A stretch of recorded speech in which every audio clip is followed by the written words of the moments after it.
And you're back with Chris Levels, the host of Politics and Prophecy out of Flint, Michigan.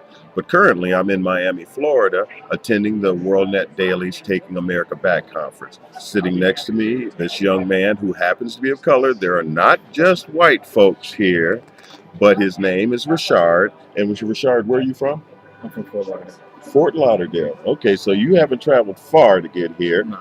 but you've been in the movement, or have you always been a conservative in your beliefs? For the most part, but not by. For the most part, but not by. Not written down. Like I wasn't. I just registered to vote when I was 19. But I had a mentor who was kind of like moving me in that direction. I just didn't know. I was on the fence when I was young. Okay. And so, what do you think of this conference that you're attending right here? And the level of speakers, the knowledge. What do you think the overall spirit is like for you? I think overall it's real enlightening. It's very rare that I see Christians who are informed about politics. You don't really hear too many Christians talking, mixing in spiritual issues with political issues. So I think it's real enlightening. It's good to see Christians actually get involved in the political arena.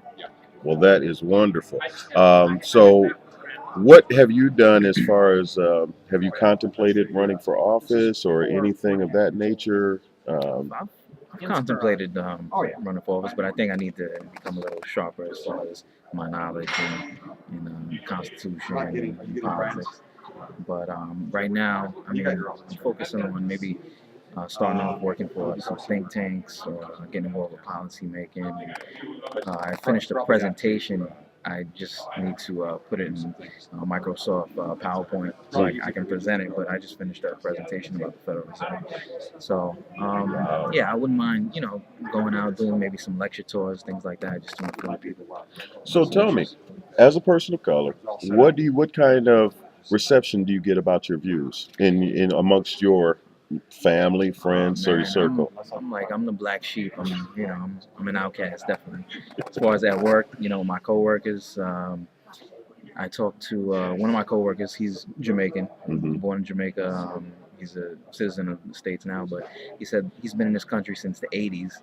He said the first time he voted was when Barack Obama ran for president. It was the first time that he's voted for a president since Okay. he's been in this country, Okay. just because Barack Obama was black, basically.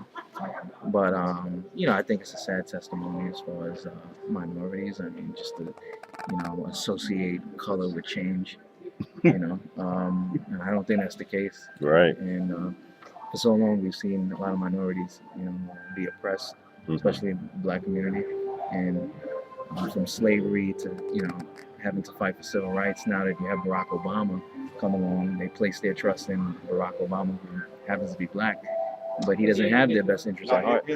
So it's real sad. I don't think this is what Dr. King fought for, or any of our forefathers. Okay. Well, there you have it. He is not, or I'd say there's two black folks in your picture right now. And we are not silly, we are not backward, but we are informed. So we're going to keep bringing more people to you from Miami, Florida, the WorldNet Daily Conference here, taking America back. Thank you. Thank you very much, sir.